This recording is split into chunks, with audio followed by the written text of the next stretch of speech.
Now we changed the words to make fun of A it, very but that's happy not it. A very birthday, a happy very happy birthday. birthday Very happy birthday, for especially you. for you, President Nelson. Mornings are better with a warm beverage, even for Latter-day Saints.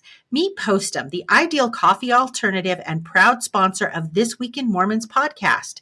Spotted on the coffee aisle at Smith's Grocery or at your local nearby store. Can't locate it? No worries. Order it at postum.com. Explore delicious recipes to tailor your Postum experience. Start your day off right with Postum.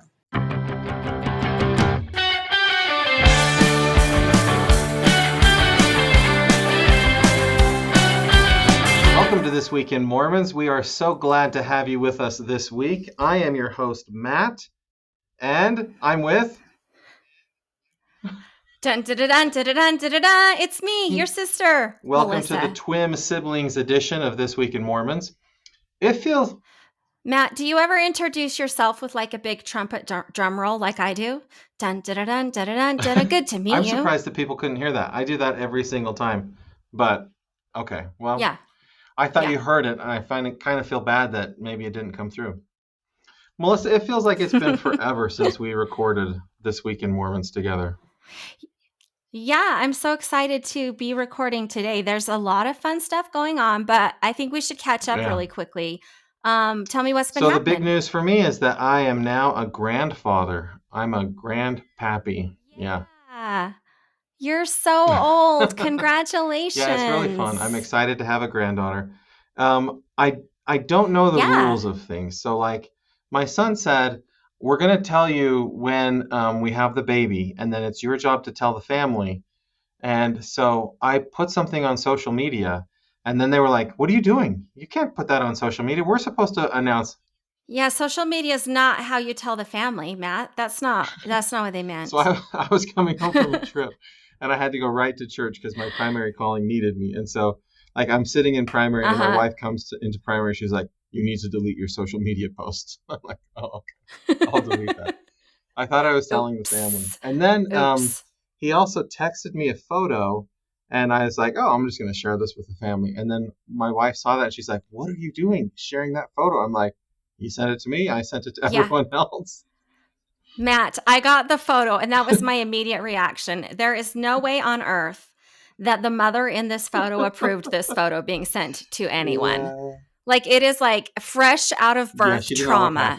Like it's no. And I was like, clearly the first time husband shot this and sent it out. But my brother Matt should not have continued forwarding it. He should know so this better. Is my challenge. I'm kind of losing like eyesight if something's up close. So if it's on my phone and I can't like zoom in, I can't really see what it is. And so I was like, oh, it's a baby, and just send it to everybody because I thought that was my job. I thought, anyway. It didn't go well. It's fine. You can learn as you go. You can't be perfect the first time around. Heavens knows we weren't perfect parents with our first babies. No, you weren't. You weren't. Really? Or with our last either. Like it's hard to be a parent. But congratulations. That's so exciting. Does it make you feel old or no? No, I don't think anything ever makes me feel old. Like, no matter what I do, I say, the people my age wish they could do this. I'm so young and spry. Did you do all the things I did in the last month? Get a colonoscopy, get a mammogram, get an eye exam, get blood work done. I did all of the things you're supposed to do when you turn my age before I went back to work after the end of summer. And it's a lot of things. Well, and you got to do it before the end of the year because health insurance, Yeah. But good news update. I should continue to be alive for another entire year until I need to do all the exams again. Yeah, everything's fine. The colonoscopy, they told me I didn't need to do it again for 10 years. Oh, yeah, that's great. I did the kind. Okay, this is too much information. Yeah, everybody wants to know. I did the kind. yeah, they do. Well, so they have this kind where you actually just like poop into a bucket and then you mail it to. It's called like a colon guard or something like that. Anyways, you don't have to go in and like drink the fluid and like, be put under and like do the whole deal. You just mail your poop to someone. I don't know if I like that very much. And it was very uncomfortable. Me and my husband both did it. And we were both like, this is the weirdest thing ever. But I'll tell you how I found out about it is one of the young adults in my YSA singles ward, their job is opening up Oh, the no, no, poop no, no, packets. no. Like Oh, when they get delivered, that's their oh. job. And they were like, yeah, you should totally do it. So I was glad they told me about it, but I was like, oh, the job of undoing the poop packets and then, getting So them my taken my care of. colonoscopy story is a little Yeah. different. So And I'm glad we're talking about this. right Carry on. as I'm about to go to sleep, the Yeah. the nurse anesthetist is chatting with me about how to keep me breathing during the procedure. And then I don't know the doctor who's in charge of it, whatever they're called, he's like, "Have you seen my YouTube channel?" And I was like, "I have not seen your YouTube channel." And he's like, "Well, I like jazz." And so he's got this YouTube channel like Dr. Jazz or I can't, this is totally not the name, but so he starts showing me YouTube videos of him playing a saxophone on a yacht in Miami with women in bikinis. And he's like, yeah. And I'm like, No. wait, do you live there? And he's like, yeah, I live in Florida. I just come to Utah to work, I do like 4 days a week colonoscopies, and then I head back to my house and I make music videos on my yacht with women in bikinis. I'm like, okay. He's like, anyhow, tell your friends all about it. And then I'm asleep and he's doing whatever he does for the colonoscopy. Like, I'm like, of all the things a doctor should be discussing with his patient before he goes to work, I don't know if it's your YouTube channel about like music. Yeah. Hey, speaking Oh, of that's famous funny. people, Yeah. Melissa, I have bumped into some very famous people Yeah. in the last little while. Oh, really? How did you do that? You've just been out and about traveling the world, or have they sat in your BYU Idaho classes? So I took my daughter to Los Angeles, and as part of that, Okay. we got free tickets to America's Got Talent. And they had like this dress Oh, code, and I did not follow the dress code. You're supposed to wear dark clothes. I know. shocker. And neither did my daughter. So we were kind of hiding out in the Okay. back. And then they're like, well, wait, we have empty seats up front. We need people to fill those seats. And so they moved us up to the third row. And I'm not joking, like half Uh-huh. the show, Howie Mandel kept looking at us because we were like maybe 10 feet away from Howie Mandel. And he keeps looking at us the whole time. Okay. And I couldn't figure out, like, why does he keep looking at us? I'm like, oh, probably my clothes. He's probably like, what is that distracting clothing over there? But anyhow, Yeah. Simon Cowell, he kept coming in and out of the show. And I was over there on the aisle and he kept Huh. bumping into me. And the last time Did he give you his steely eye he would contact? stare at the ground and like rush as fast as he could. But what surprised me is he's a Uh-huh. small man. He's not at all tall. He's like Oh, Paula really? Abdul height or something like that. So I would never see him Interesting. coming, and then he would like bump into me, and then I'd be like, "Excuse me," and he would say nothing back to me. And then the next time I was gonna like, You're so I know. insignificant to So him. then the next time I was gonna like let him know my presence, but then he brought a bodyguard with him that time, so I couldn't be like, "Hey, do you know who I am, Mr. Cowell?" And then I also bumped into Henry Winkler. Who He's the is the Fonz. He's the Fonz? executive producer for MacGyver. He Mm-hmm. created that show. He was in a more recent show called Okay. Barry, and he's been in all kinds of fun comedies. Okay, so I'm at the Idaho Okay. Falls Okay. Airport baggage claim, and again, Uh-huh. when I'm flying, I don't pay attention to anyone around me, and I hear the Fonz talking, and I'm like, will somebody turn down their television? And no, it's the Fonz talking to his wife about something or other. And I'm like just staring at him because I'm like, wait a minute, I thought the Fonz was like a tall man, but he's not. Henry Winkler is also a very, very short man. Anyhow, I think Yeah. they were, I've heard that about people on TV, that often they're very yeah, small. well, he is. And I think he Okay. was just like going on a trip to Yellowstone or something like that. This is what I do when I see famous people. Tell me if you think it's an appropriate thing. I go up to them. I already know that it's not appropriate, but go ahead and First, tell I say, me. "Do you know who I am?"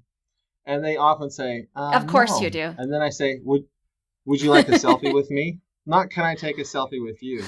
Would you like a selfie with me?" That's And then if they say something like, "Sure," uh-huh. and then they think that I'm going to take out my phone, I'm like, "No, I don't want a selfie with you. Like, do you want to?" You do none of these things, Matt. You do not. No, it's typically I Okay. don't know that they're famous, and I ask them to do things for me like watch my luggage, or just I treat them like normal people, and they're like, Yeah. "Do you know who I am?" And I'm like, "Unfortunately, no, I don't know who you are." I do not. Yeah. Okay, and then the Gotcha. last one was President Emily Bell Freeman. Oh, yeah? Where'd you see She her came to at? BYU, Idaho, and they were having a little reception thing, and so I was standing in line to meet her, and a lot of people, Melissa, people really like her. I really like her too. Was she wearing a gorgeous floral dress? That's kind She of was her wearing trademark. beautiful clothing, and she they were a lot of people wanted to take selfies with her, and I have to say she's like one of the Yeah. kindest Yeah. people, like genuinely kind people I've ever just chatted Mhm. with her briefly, but like just watching her interact with Yeah. people, she's a nicer person than Simon Cowell. Yeah. Okay. Yeah, I believe you. I ran into President Freeman at a conference last year. It was a conference on civics in education. And she just came in and sat in the back of a couple of the sessions. And I recognized her and went and met her and agree. She's a So let wonderful me ask you person. this. Yeah. So that she shared a story with more than one time, and so I don't think it's like a secret because she certainly didn't say don't tell anybody this story. But after the last Okay. general conference, her husband was diagnosed with cancer, and she was talking about how Mm, for her this has been one of the most trying times in her entire life, like because her calling requires so much out of her, and then there's all of the stuff that yeah. you have to deal with when your spouse has cancer. And I thought about this. I thought like Yeah. oftentimes when we get callings, when we're asked to do things, we expect that the Lord's going to bless us more, like things are going to get easier in other aspects of Mm-hmm. our life. And but if you think about it, sometimes it's the other way, especially for church leaders. Yeah. Often. Yep. I would have a Yep. very hard time Often with it's this, the other way. Melissa, if I was called, because she did not ask for the calling. It was just out of the blue, right? Right. And then like Mm-hmm. within 6 months, as soon as you like feel like you're figuring out your calling, then something like that happens in your family. Yeah. I would have a hard time with that. Yeah. I agree. I think it would be very difficult. I think it happens often. Something that I think about is like, don't you think that sometimes having the opportunity to focus on something other than your hardship can be a way Mm, through it? yeah. Because like if all you do is focus on that, it can become harder. Now, I'm not saying that it's easy as far as time. It's definitely not. But I think having like a purpose and an ability to serve and to help can also sometimes be a way to just make it through a trial that sometimes it's just a time thing that you have to make it through. Yeah. Sometimes. But yeah, I think you would think like, oh, I'm going to be so supported and so my life is going to be made easy and all of this is going to be much more Yeah. possible. And yeah. Yeah. And maybe sometimes Yeah. the trials help you have more compassion for people that you're called to serve, maybe. This is Maybe. the other Yeah. thing she shared that I Yeah. thought was so funny. She's like, I knew that my calling would involve meeting with young women, and I love that part of my calling. But she's like, but it involves so much more than that. And sometimes I'm asked to meet with world Mm-hmm. leaders. And she's like, I was thinking to myself, like, if this were a private organization and you were hiring somebody for this job, there would be like multiple rounds of interviews. There would be all these sorts of things you have to do to sort of show that you're up to the task. She's like, here was my Yeah. interview. President Nelson calls us into his office. He pulls up his chair really close to me. He looks me in the eye and he says, "You believe in the Church of Jesus Christ of Latter-day Saints, don't you?" And I said, "Yes, I really do." And he said, "The Lord would like you to serve as the Young Women's General President." That's perfect. That's Isn't that crazy? excellent. Yeah, I love that. Yeah. I love that. All Yeah. right, let's get to the news, Melissa. All right, so just really quickly, we're gonna do our quick clips. The first one is, "Hey, happy birthday!" Hey, do you know this song that our granny always sang us? Because we're gonna sing it right now to President Nelson. President Nelson turned 100 years Oh, old, as everybody if he's probably 100 knows. years old, But do you remember if our he's granny's 100 years song? old, he knows this song. Yeah, Yeah, that's what I think. He even though knows the nobody else. song. Okay, I'm Okay. gonna sing it for you. As years go by, they seem to do the nicest things Da-da-da-da. for you. And every year you have one more. You're 12 months Boom, dearer boom. than before. Now, we changed the words to make fun of A it, very but that's happy not it. A birthday, very a happy very happy birthday. birthday Very happy birthday, for especially you. for you, President Nelson. There were a lot of great things that happened. Did your ward or stake have like a thing where you came together to watch the broadcast of his You birthday know what? I was celebration? on YouTube and I just happened to see that 60,000 people were watching it on YouTube. And so I thought, I'll watch this too. So I Uh huh. watched like the last little bit. It was being broadcast at BYU Idaho, but I would have to get dressed to do that, and I was not interested Yeah, yet. right. Yeah. Well, there's listener, if you're interested, we inserted a lot of links about some of the special things that happened. One of the most notable things I think is that Utah Governor Spencer Cox declared September 9th, 2024 Russell M. Nelson Day. I think that's a nice thing to do. Okay, 100's so a it's big only deal. that one day. It's not for every September Yeah, 9th. just that one day, not every single year. No. Okay, well, so I Yeah. have a story that's related to that. Did you know that President Nelson's birthday, September 9th, is the most popular birthday in the world? Wait, more people Yeah. have been born that day? Yeah, I know this because my Really? granddaughter was born September 8th, and her parents were like, we don't want her Okay. born on September 9th. We don't want her. That was like the one thing. That's Yeah. interesting. I wonder why that day. Well, if you go back 9 months from September 9th, is it like the new year? yeah, maybe something like that. I think it's the January? holidays. Puts you in That's the interesting. holidays. Yeah, I don't know. Okay. So that's why Yeah. I wondered. I'm like, well, why would you, the most popular birth date of all the year, of all of them, to make that President Nelson Day? That's sort of like mean to people like Adam Sandler that have that birthday and all the other Oh, millions does of he people. also? Yeah, no, just that day, just that Okay. year. Yep. Well, there was another story from the church about the growth of the church since 1924. So so in the 100 years since President Nelson was born? So just try it. So today there are Okay. 17 million members of the church. How many were there 100 years ago in 1924? 1 million? Less than 600,000. Oh, interesting. Today there are 3,565 stakes in the church. How many do you think there were 100 years ago? Well, that's a pretty good guess. That's pretty good. I don't know. There were 90 stakes. Okay. The Book of Mormon has been translated today into 115 languages. How many languages 100 years ago do you think? Let's see, maybe like 20? 15. All the major ones? So that means, if it was 15 100 years ago and now it's 115, in the last 100 years we've had a new language of the Book of Mormon, like every year. Every year. I mean, not exactly like that, but right? Okay. 100 years, 100 new languages. Yeah.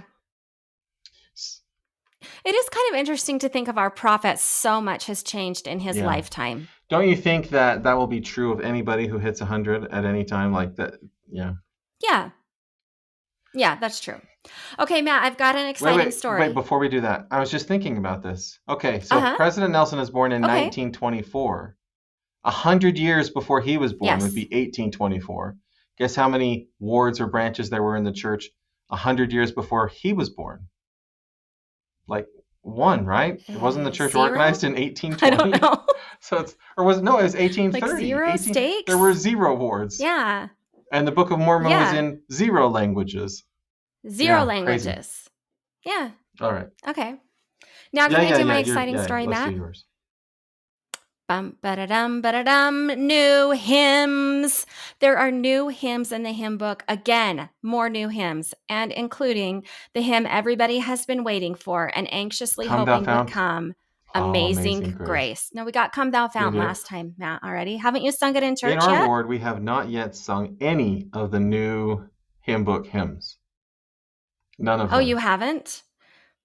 May I recommend that you chasten somebody and tell them it's time to start I bet singing. they'd be very interested in my opinion on that. I think they would be very interested in your opinion. We've been singing a few of the new ones. We have like a little folder printout that's stuck in behind the hymnal. And I will say singing them has not been without its challenges.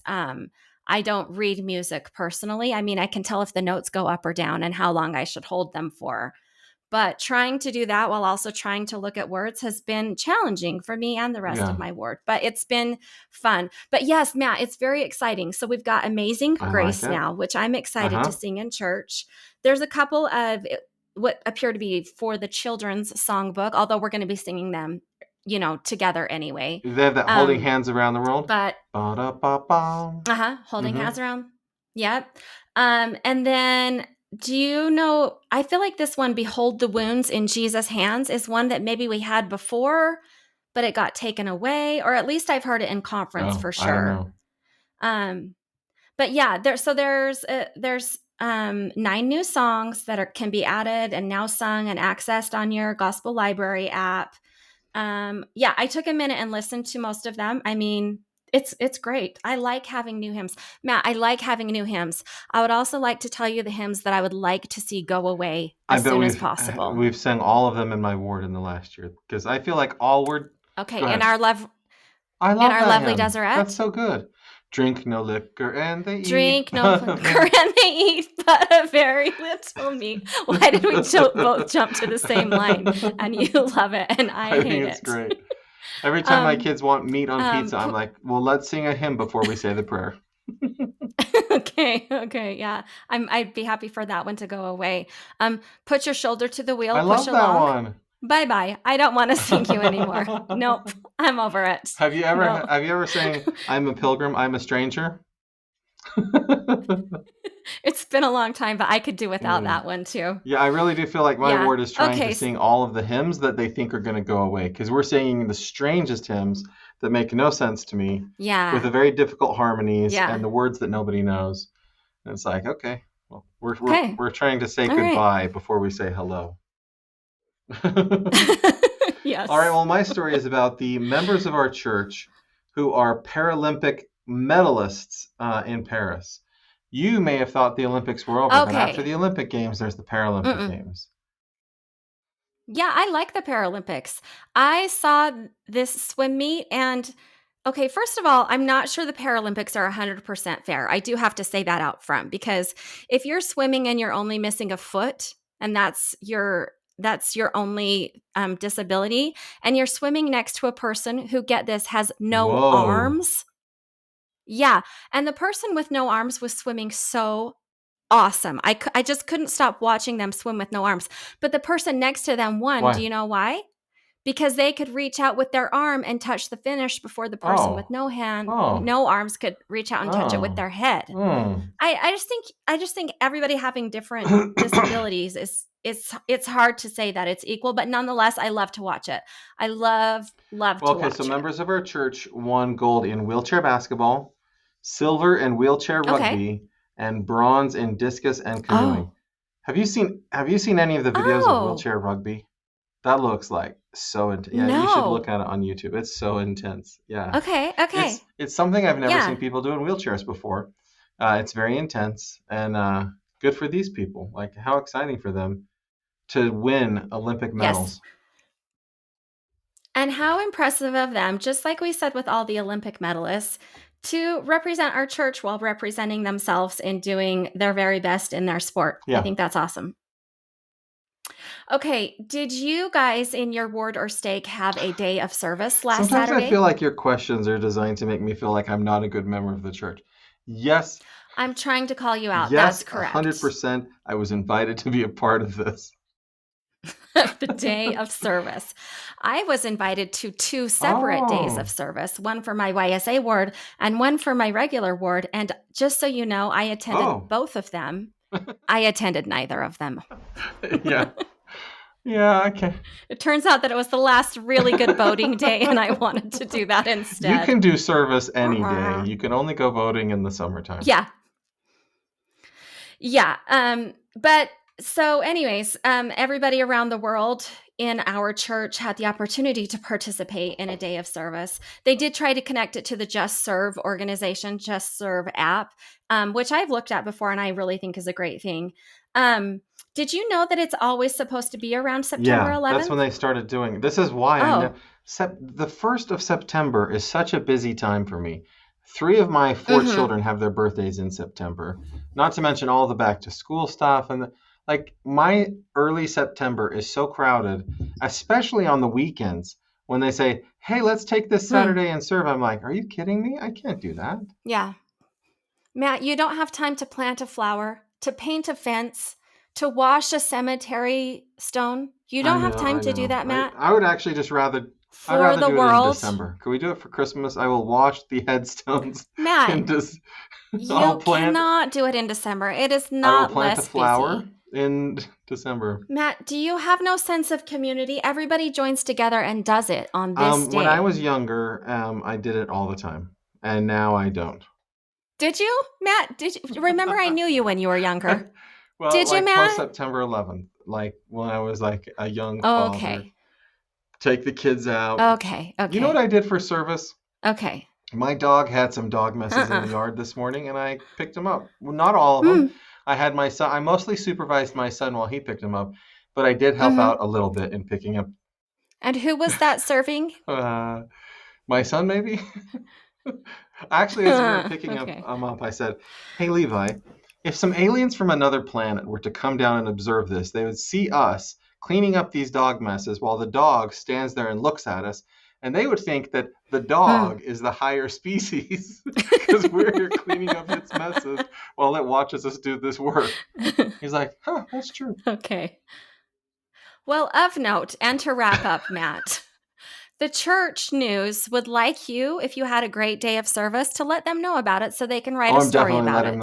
I'm going to tell them about this picking up dog messes in my yard. Yeah, please do. Please do. So I'm going to do this story in a little bit reverse order. If you are an astute listener of This Week in Mormons, you have noticed that Melissa and I interviewed Garrett Batty, the director and writer of a film that's out this week called The Faith of Angels. Melissa saw a preview of it, a private screening of it. Yeah, I saw the whole movie. It is so good. And it's got all of the like famous Mormon adjacent people in it, and it's got a really actors. Yeah. It opened yesterday, September. No, it opens today, Friday, September 13th. Oh my heavens, it's Friday the 13th. Anyhow, the film opens today. If you haven't seen it, you'll be very happy that you take the time to go watch that film. In that interview with Garrett Batty, we asked him about this movie, Heretic, and we had a fun little discussion about it. Anyhow. So Heretic is the movie that's not produced by an LDS person, but it's like a horror film, and it's coming out, and it stars, I can't think of his name now. His name is, hold on, I'm finding it in the review right here. That's Hugh right. Grant. Hugh Grant, right? Apparently Well, it was just funny. Because Garrett Batty was talking about how because he also was in charge of the movie The Saratov Approach. And he was talking about how, hey, I came out with a movie about LDS missionaries being kidnapped 10 years ago. That's true. But he was excited to see Heretic and to see what happens with it. So, Faith of Angels is out now. And there's a review. But Heretic's coming out. Yeah, Heretic's coming out, and it started getting reviews too. People have seen it and have started reviewing it.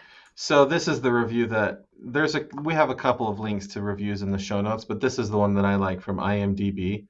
It says, I saw 7 films over the weekend at the film festival, and the one that gets my vote for Best Picture is Heretic, starring Hugh Grant, who would also get my vote for Best Actor if that was a voting category. I was very impressed seeing him get in touch with his dark side in the HBO miniseries The Undoing, but here he takes it to 11, playing an affable, religion-obsessed psychopath. And then this person talks about the sister missionaries and how good of actors they are too. So, oh, good. Yeah, I'm excited to see that. If you're into Hugh Grant and you're into horror, tell you, this might be the film for you.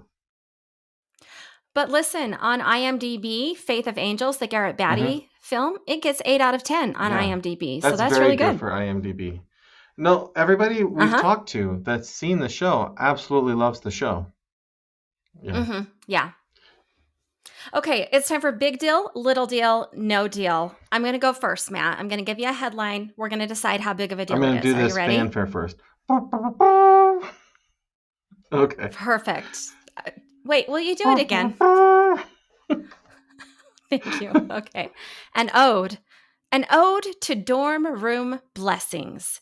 Religious leaders are praying in dorm rooms as the new school year starts. Big deal, little deal, no deal. 3, 2, 1. Little deal? Little deal. Little deal. Who are these religious leaders? It's like bishops are going to dorms to pray with the students? No, it's helicopter moms. Oh. Um, Oh. I mean, it's different religions. It's different religions have different people that are doing it. What it is it's a trend on TikTok right now. So, like all of the moms are going into the dorm rooms as they send their kids off to college and decorating them Mm-hmm. cute and, making sure that their kids have mini fridges and snack boxes. But also really big on TikTok right now is the blessing the dorm room before Okay, they now I leave the really don't like kids. this. So there are definitely LDS people doing it, but there's people of other faiths doing it too, just kind of giving the room a Yeah, blessing I'm not a big fan. I'm not a and fan. yeah, just making it. You're No. not a fan of that?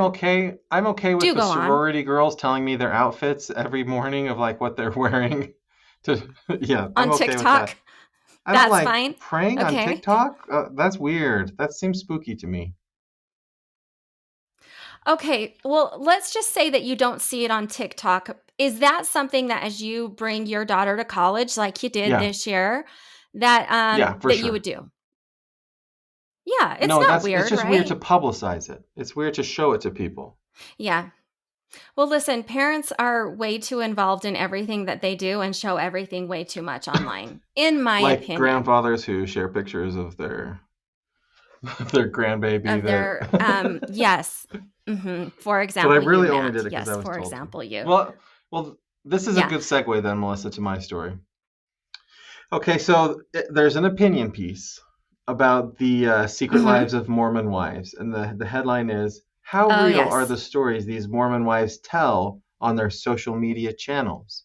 Is that a big deal, a little deal, Okay. or no deal? Three, two, one. Big deal. Yeah, big Big deal. deal. Well, I don't know. I haven't watched Uh this huh. show. I want to, but I just don't have Hulu yet because I go in a 6-month rotation and right now I'm only paying for HBO Better Max. choice. So when I switch back to paying for Hulu, then I'll definitely want to take a look at this. But I say it's a big deal just because of what a big deal social media Yeah. is right now. I mean, we've got that. You're right. The story that I just talked about. Obviously, like this is how people get their news now. Literally, more young adults get their news on TikTok than they do I know. anywhere else. I Their know. It's news, crazy. right? So, yeah, so I think that obviously people take a great deal of care into how they portray themselves online. Tell me about your story. Well, so this is a person for the Washington Post that says that they wouldn't have watched this TV show if it wasn't part of their job. But as they're watching the reality show, basically this opinion piece says they're all pretending to be something that in actuality they're not.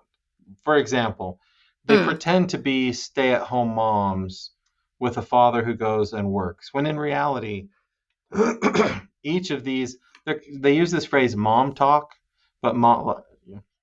well, that was their Okay. TikTok channel. Each of these women who are part of this is earning more money than their husband is. So in reality, they're the breadwinners of the Right. family. So they're pretending that it's hmm like, I'm a stay at home mom, when in reality, they're earning a lot of money to be stay at home moms. But then also, they talk about how everything they do is sort of like cultivated and crafted because they're influencers, right? So if they wear this outfit, they make money. Sure. If they wear that outfit, they make money. If they talk about this product, Right. and so it's just sort of like pulling back the curtain to sort of say, hey, this stuff is all pretty fake. Now, I think you and I know that on some level, but I Right. don't think that my Yeah. teenage kids know that that stuff is so fake as it is. I Oh, don't you think so. don't? I think they do. Well, I mean, Huh. it's hard for me to say for sure. I do know that my kids spend a lot of time on these things comparing themselves to the things that they see on there. Right. So if they know that Right. it's fake, then why compare yourself to something that's so fake, right? Yeah, but the comparison is can I also portray myself in a way that is similarly pleasing, whether or not it's Oh, I see. realistic? Yeah, okay. Yeah, I think everybody knows that everything they see on social media is curated and isn't 100% hmm true.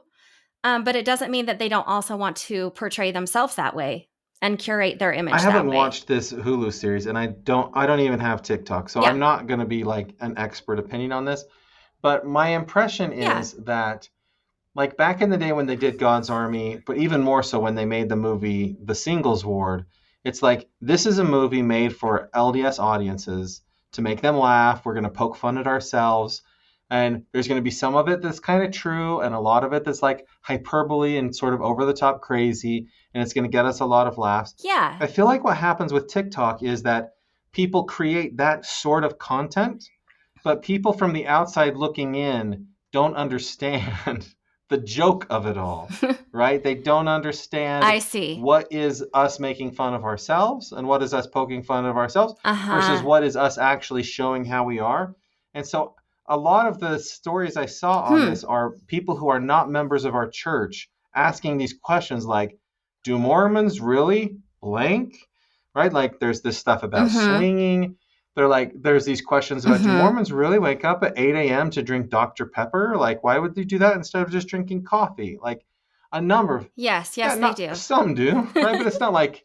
Yeah, but it's not like the Mormon thing to do. I mean, some people... Yeah. Right, so I think that to me is the more big deal of it all, is that everything a member of the church does that they do public facing, they're representing the church, whether they want to or don't want to. And as you said, since so many people get their news from TikTok, there are millions of people out there that think that is what the church is. And some of it's true, but also some of it's like over the top hyperbole. Interesting. Yeah, I think that's an interesting take. I also think that's true, but I think that we have to look at the people who are in this show and making this show as they are a completely different generation than we are. And they grew up watching influencers on social media and understanding that if this is a way that I could make money, then I want to make money this way, right? You ask teenagers today what they want to be when they grow up, and actually 15% say I want to be an influencer. Like I want that to be my job when I grow up, right? So I think you could also look at this as these are savvy people who learned how to make money doing this.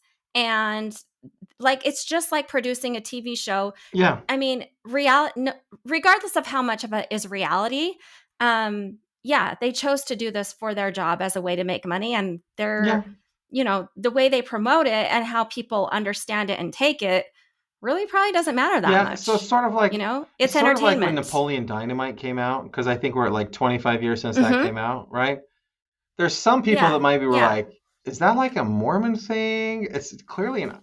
And like if somebody were to ask me who wasn't from the area, I'd be like, Napoleon Dynamite nailed it. Like in so many ways, he nailed it. Yeah, right. And so it's like, a lot of that stuff really is kind of true. It's a little over the top. It's a little bit like, but it's not related to the church in any kind of a way. And so like, so I don't have any problem with it. Just like I love Napoleon Dynamite. I imagine people love this stuff, but it does shape the way people think about us. Yeah. Okay. All right. Here's my next story, Matt. Fathers and sons serve as mission companions 33 years apart. Big deal, little deal, no deal. 3, 2, 1. I'm confused. I'm going to have to say no deal. Oh, Big deal. Are they like service missionaries? Nope. I tried to make this headline in a way you could understand, but here's the headline, okay? 2 dads, they were mission companions, and now 33 years later, their sons are mission companions. Okay, that's really cool. I like that. The reason I say it's a big deal is because this is an example of like a story that could get a lot of attention, that could bring good media attention. I really think it could. So it's a great story. So there's 2 dads that served in Germany in 1991. They were companions. After their missions, they both married sisters from their same missions, sister missionaries, not sisters to each other. So these 2 elders that were companions married 2 sister missionaries, both from their mission. Then in October of 2022, their first son. Okay, well, so first of all, they kept in touch with each other over these years, over all these years, because they were mission companions. All 4 of them served in the same mission. And now in the France mission, both of their sons are serving together. One of the sons got put in an area like in a position of leadership, and he told his mission president, "Oh, I saw that this other kid just came into our mission. Our dads used to be companions." And the mission president said, "Well, I think you two should be companions then too." And so he assigned them to serve together as mission companions, and now they're serving together, and they say they're continuing the work of their parents. So they're I not just in think Germany, it's cute. right? Yeah. No, they're in France. That's fun. So yeah, I think it's fun too. They did this thing where they recreated a mission photo that had their parents in it. And so then they had their group of missionaries recreate it 33 years later. I thought that was kind of funny. Yeah. Anyways, listeners, if you think that's interesting, check that out in the show notes. I just think that's a good story. I think it's nice when we tell stories that promote the image we want to promote. Well, my story is going to be a little bit the opposite of that, Melissa. Okay, the headline great. is this: Go for it. Are apologies necessary? Even an LDS possible should say, "I'm sorry." Is that a big deal, a little deal, or no deal? 3, 2, 1. Big deal. No, it's a big little deal. I'm not sure. Who's the apostle? What are we talking about? Elder Holland. Well, no, he's President Holland. President Holland was on a podcast, on the Church News podcast. We have a link to it in the show notes.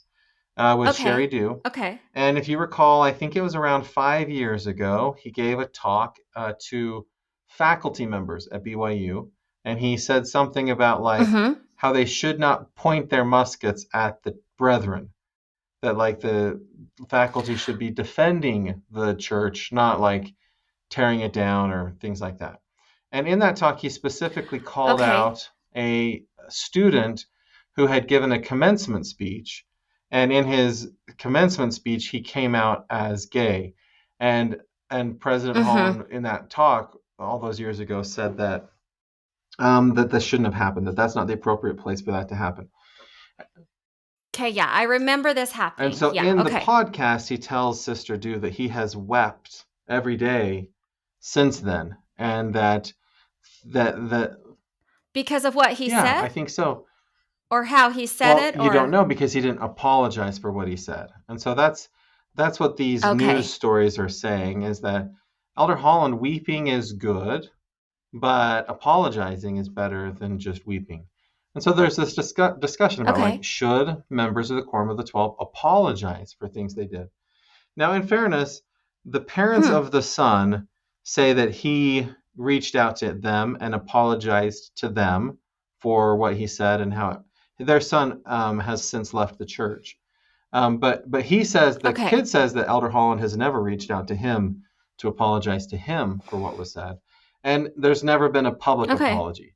So I think this is always sort of the question, if you say something publicly that hurts somebody, is it appropriate to just apologize publicly and say, "I am so sorry what I said," or whatever he said in the apology to the parents? Could you just not say that publicly and let everybody know you're sorry? Why withhold public apologies? But it seems like that's sort of the way church leaders do things sometimes, where they say, "We're not going to apologize for the things we said. But we will tell you we feel bad about the reaction and the consequences." And Isn't saying "I feel bad" a form of an apology? One of the people that were... Or do we have to say the words "I apologize"? One of the people quoted in the story said that if you say "I feel bad," you're making it about you and not about the person who was hurt. Okay. Right?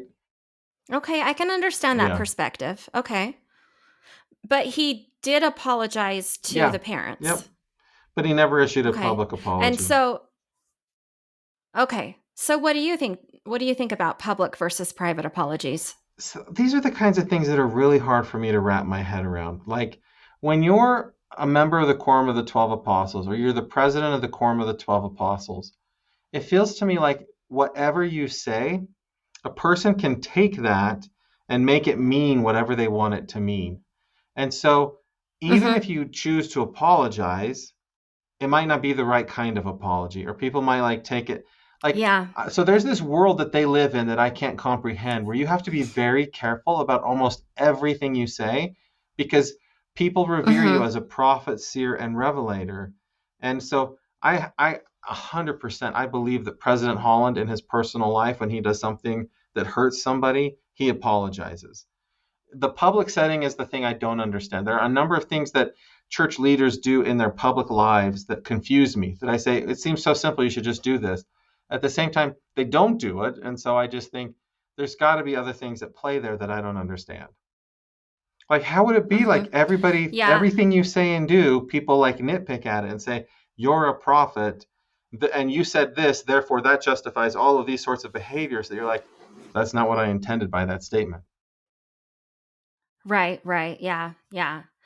Yeah, I think we don't have nearly enough compassion for our church leaders because we have expectations that are so high for them.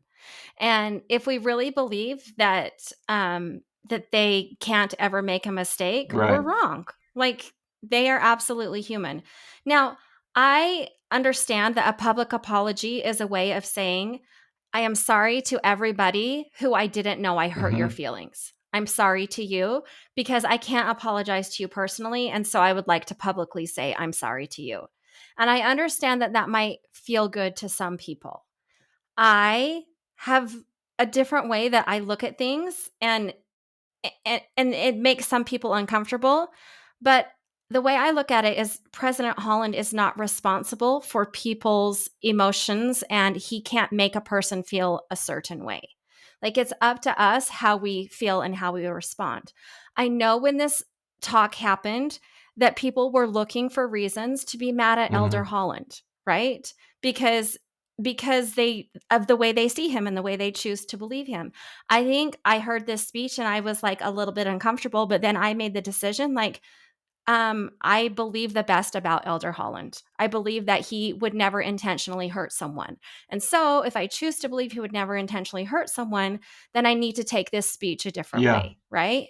So I don't think that, like, I understand the other side of things. I understand people who just say, like, just say you're sorry and then make me feel better because you made me feel bad.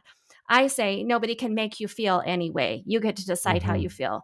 And you do that by deciding, like, a person is intentionally bad and mean and hurtful, or a person who did say something that came across as bad and mean and hurtful wouldn't do that intentionally because they don't intentionally hurt people. And so I must find a different way to understand this. If I had to guess, I would guess that Elder Holland, at the time, Elder Holland, delivered exactly the message he wanted to deliver. Like, it's not the way he said it that made people mad. It's what he said. Yeah, it's the way people interpreted it, though. So he really, if he went back to what is he supposed to say? Like, I changed my mind. Commencement addresses are the right place for a person to come out. No, right? He's not going to say that. Right. I changed my mind. It is okay for faculty to take jabs at church leaders when they want to change policy in the church. He's not going to, like, what's he supposed to apologize for? People didn't like the way that he said it, but yeah. Okay. Well, okay. That was an interesting, I think that was a big deal. I think you're right. Now, Matt, you're a political scientist and we're going to talk politics very quickly. Yes. Okay. Please tell me we're talking about eating dogs and cats. I have two stories. Yeah, eating dogs and cats. Okay, here you go. Vice presidential candidate J.D. Vance. Yeah. You heard of him? He's the one that started the eating J.D. dogs Vance. and cats. Yes. Okay, sorry. Matt. Thank you. Vice presidential candidate J.D. Vance says he admired the LDS Church, but ultimately chose the Catholic Church for his faith. Big deal, little deal, no deal. 3, 2, 1? 3, 2, 1. No deal. Nah. Big deal. Joe Biden said the same thing. I think... Yeah. Listen, I think it's just a big deal because LDS people love to have a connection to whatever's going on in the world. And so when J.D. Vance says, hey, I really admired the LDS Church. I looked into a lot of religions. This is just a piece from the Salt Lake Tribune religion section about J.D. Vance, how he decided to become a Catholic. He got baptized, I think, maybe 4 or 5 years ago. And that it's just all about his faith journey. But I think LDS people are going to love the fact that he says he admired our church. Did he say anything like, and I decided there were more Catholic voters in swing states than Mormons? No, Matt? Nothing like that. I didn't read that. Did you want to comment more as a political scientist? No, did you know that Marco Rubio was a member of our church before he became Catholic? Wait. Yeah, it's 100% Is that true? Yeah, when Marco Rubio was a... can we do that next week in Famous Mormons and I'll get it right? Which famous presidential candidate is Mormon adjacent. Yeah. Yeah. Okay, now I have a related political story, although it's not actually Mormon Okay. related. This just broke a few hours ago. We need a Pope breaking news Francis. song. Breaking news. Oh, I'm sorry. Yeah, breaking news. Pope Francis says both Trump and Harris are against life, and American voters are going to have to choose the lesser of two evils because Donald Trump's cruelty towards immigrants and Kamala Harris's support of abortion rights are both against life. Mhm. Matt, the Pope said both candidates are evil. I wonder if any of our listeners would agree with that assessment. But No, I just think it's interesting, like to have a major religious leader speak out on the U.S. election. I know that our church traditionally doesn't take, that big of a stand, especially not on who to vote for. I know. But yeah, but what do you What think I about think that? is interesting is that the Pope doesn't just call it abortion; he calls it killing babies. Right? He says Kamala Harris is in favor of killing babies. Yeah. I mean, I think that President Oaks, I'm going to say like 3 years in his Constitution talk, he said that both parties have good things, both parties have bad things, and sometimes sometimes you're going to have to vote for a candidate that has things you don't like because you feel like they're like the lesser of two evils. This is a very bad quote of President Oaks, but our church leaders have said similar things, not specifically about Harris and Trump, but they have said specifically that sometimes there's bad things in both parties and you got to make decisions based not just on one thing. Okay. But do you think that our church leaders should come out on this election? Do you want to know my honest opinion on this? Yeah, I do. When the church leaders come out on political issues, members of the church don't listen. And so it only, I don't know if I've told you this, Melissa, but I have a student who's he's actually a graduate student now. We collected data on COVID-19 vaccination rates. And then we collected data on the percentage of members of our church that live in counties throughout the United States.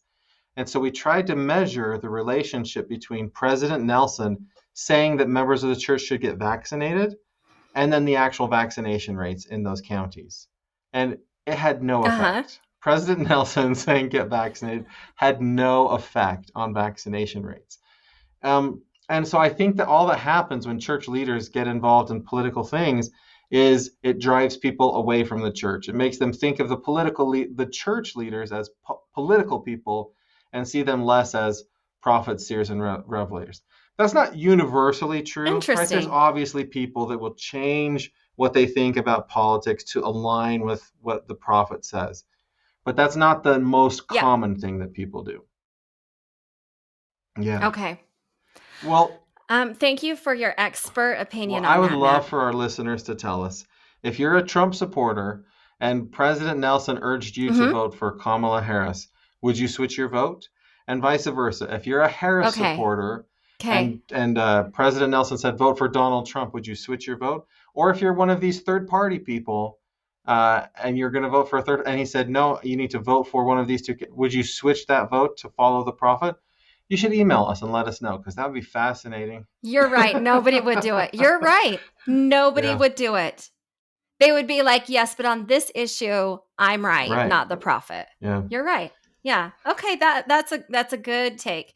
Matt, it's time to have some real fun now. Okay. Like real fun. It's time for conference predictions. Now, Melissa said October conference is coming up in a few weeks. Melissa said this was fun because we don't want anybody gambling on this. We don't want you taking bets. We don't have I'll take bets. I'll take bets. Well, then I'm going to remind you, Melissa, of our conference predictions from last time. You predicted there would be. Oh no! Did you look it up? What we predicted last time? I went to the show notes from. It was March of this year.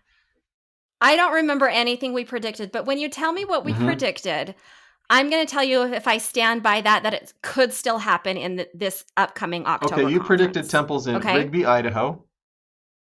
You stand by that? Okay, I'm not going to tell you my temple predictions until we get to the end. Fillmore, but Utah, Kenya, Colombia, Costa Rica. And Costa Rica. Okay, I remember because I'd just gotten back from my cruise and I'd gone to all of those places and I was like, they need And did temples. any of them get temples? Okay. No. You went on a cruise to Okay, Fillmore, no. Utah. Well, no, I went on a cruise to the Panama Canal, but nonetheless, I will tell you my temple predictions upcoming. Did any of your temple predictions one come in true? Scotland, and I got that right. I also predicted Kirtland, Ohio would be a temple and not just a sight to see. I got that wrong. Yeah. Okay. I think maybe I got one in Nigeria right, but I don't know.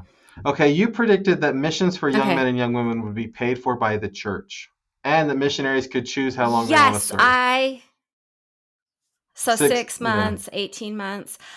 I'm going to stick by that prediction. I'm going to stick by that until it happens. I think it's a great prediction. I think temples should be paid for by the church for every single person. Okay. Yeah, I'm going with that. You predicted that girls would be allowed to pass the sacrament. Yeah. I did. I predict that for this time too. All right. Okay, listen why. There was just recently a Mormonland podcast with Nyla McBain.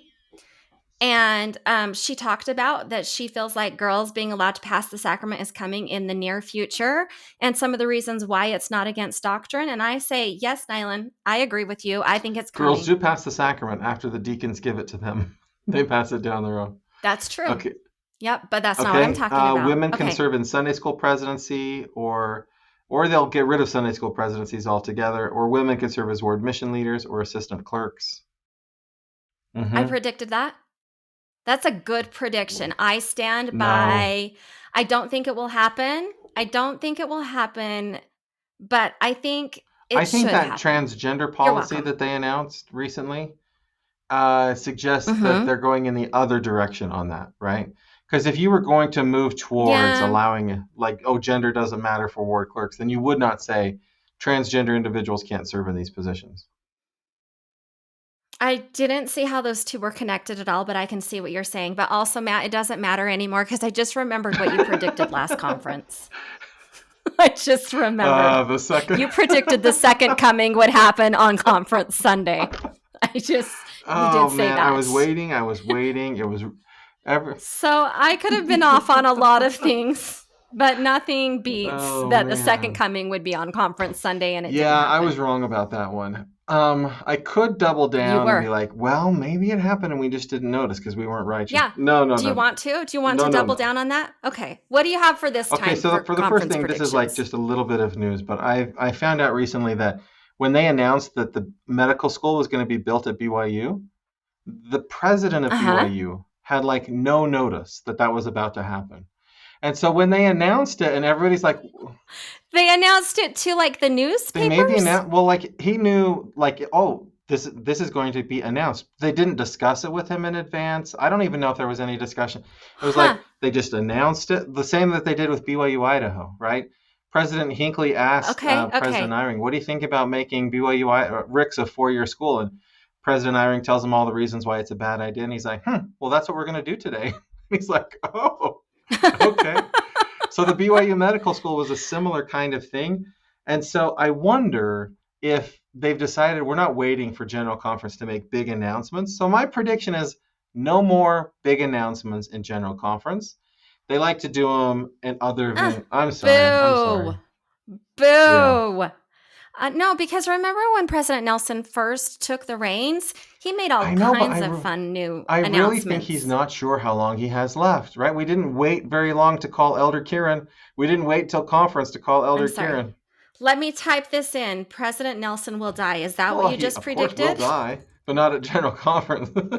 Matt. No, I just think that as President Nelson, probably some mornings he wakes up in a lot of pain and he's like, I don't have time to go through the channels to create a law school or a medical school. I just need to announce it and it will happen. And so it's just I just think we won't have any more big announcements for a little while.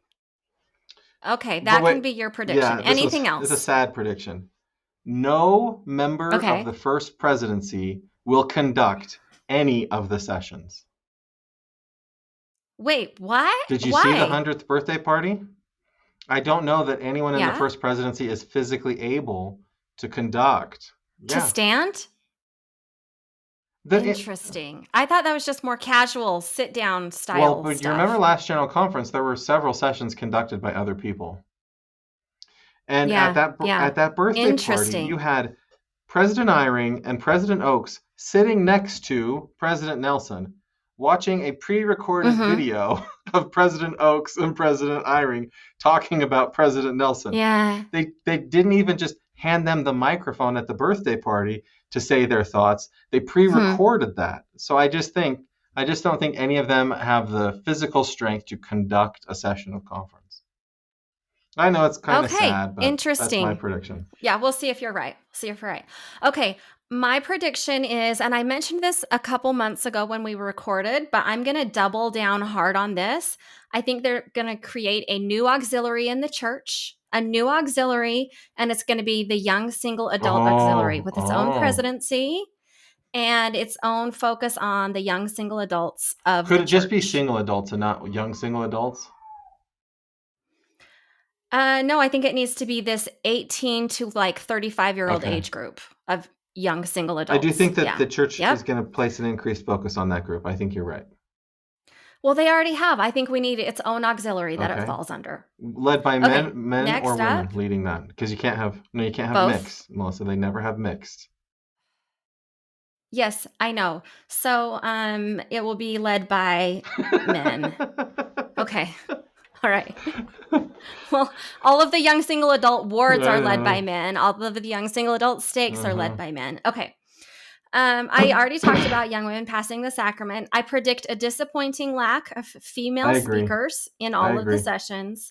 Then I found some wild predictions around on the internet, and I want to see if you like any of these. I'm probably going to go with all of them, even though I didn't originally think of them. Okay, listen to this one.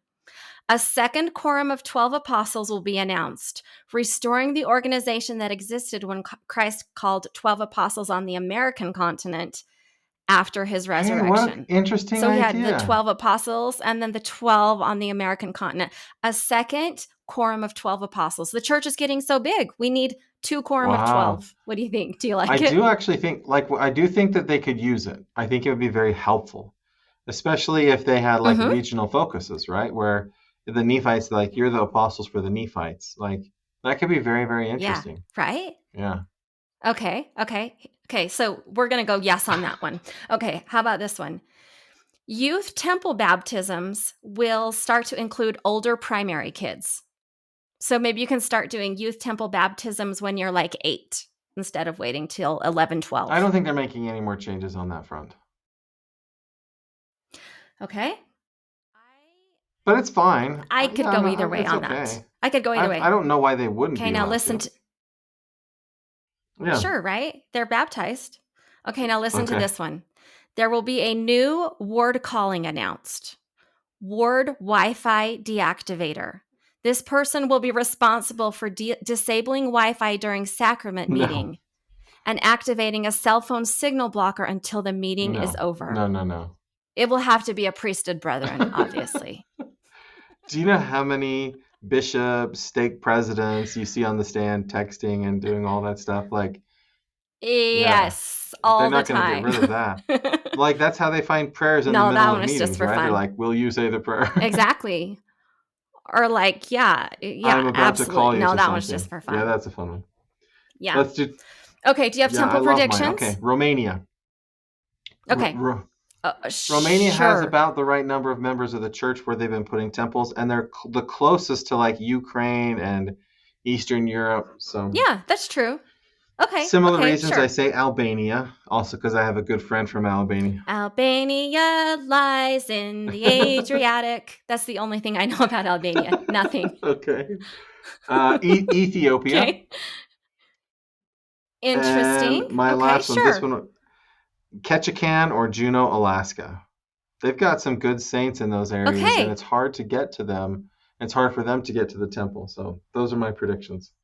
I know so little about geography that I'm willing to say yes to all of Have you not been on yours. an Alaskan cruise and gone to Ketchikan or Juneau? Oh. No. Okay. Here. Okay. I have a lot of predictions. First, I'm going to go through my Jello Belt predictions. Okay. Rigby, Idaho. I'm holding strong. Rigby, Idaho is going to get a temple this time. Okay. Yep. Also, Preston, Idaho. Thank you, Napoleon Dynamite. Wait, Preston, aren't Idaho. they building one in Smithfield right now? Yeah, but that's still really far from Preston and it has a huge population. It is like a 20-minute drive. It's like 20 minutes. Okay. Yeah. Wow. Okay, North Ogden, Utah. Yes, North Ogden, Utah is going to get a temple. What about maybe like Plain City? Because that population is, that's fine. That counts. Those all count as North Ogden. Yeah. Yeah, no, not Hooper. Okay. No. Hooper's a terrible name for a temple. Okay. And then I'm going to predict like Flagstaff or Sedona, Arizona. Okay. All right. Okay. North America. I've got Colorado. I don't know where. I don't know where. Just somewhere in Colorado. Right. They've already announced many of these. I know. Atlanta already has a temple. I think they're getting a second temple somewhere nearby Atlanta, I think they've Georgia. Already announced that. Okay, then whatever. Okay. I don't know. Yeah, I'm pretty sure. Are you sure? I'm pretty sure they've announced one for another temple in Atlanta. Okay, how about Ottawa, Ontario? I like Montreal has one, so I'm not sure that Ottawa needs one. Yes. Okay, they do, because this leads me to my next round of predictions. Remember back when Mexico City announced 4 temples in one conference? And President Nelson was like, we're going to be doing this in big metropolitan cities. We're going to be announcing more than one temple at a time, and they're all going to be built at the same time. I don't know how that's going in Mexico City right now, but I predict that similar thing will be announced in Manila, Philippines, Santiago, Chile, and I don't know, whatever the big city in Brazil is. I'm doing good, huh? I'm doing good. Okay. You have a new approach. Manila, it's the shotgun Santiago, approach. They're gonna. I look at a map and I'm like, how about I don't know. They're gonna announce 20 temples, so I'm gonna give 50 predictions. Matt, the more I predict, the bigger chance I have of getting it right. And I see that I have one more. Are you ready? From Fillmore, Utah. Well, no. And put that in there. Spanish Fork, Put that Utah? in there. No, they have too many temples right there. You had predicted it before. Okay. Yeah, okay. Marshall Islands is my last one. Marshall Islands. Why? Because one of the students I teach just got a mission call to the Marshall Islands, and I was like, they don't have a temple.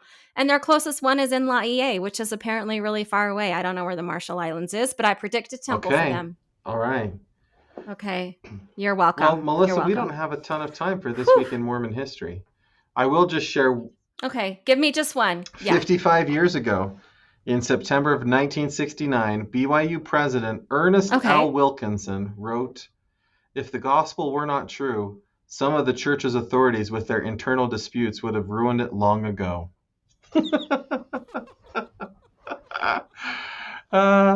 In so many ways, isn't that the way that a lot of us feel about the church? It's like... And then we named the Wilkinson Center after him. By the way, Wilkinson did some things that really upset people in Rexburg, Idaho. But don't we often look around at the church and be like, it has to be true?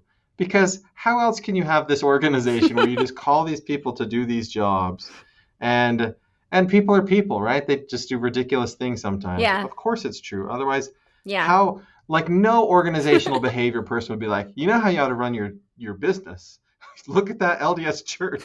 You should do what they're doing. Yeah. Yeah, that's a fun quote. Yeah, great way to wrap up this episode. Hey, Maddie. So listener, you can subscribe to Patreon and get bonus content for just a few dollars a month, and we would love it if you did that. Some of the episodes drop a little bit early. Some content is only available on Patreon. You should also follow us on Twitter at @TheRealTwim. You should listen to the interviews Melissa and I are doing. There's an interview we're recording on Monday that has our mother so excited. I can't. Yeah, she has at least 3 times in the last week called me and said, "Have you talked to her yet? Have you talked to her yet?" And I'm like, "No, Mom, not yet." "Do you have anything you want me to ask her?" No, I just want to hear you talking to her. So those interviews are a lot of fun. Tune into those. And thank you for listening to the original Mormon / Latter-day Saint news podcast. We'll talk to you again soon.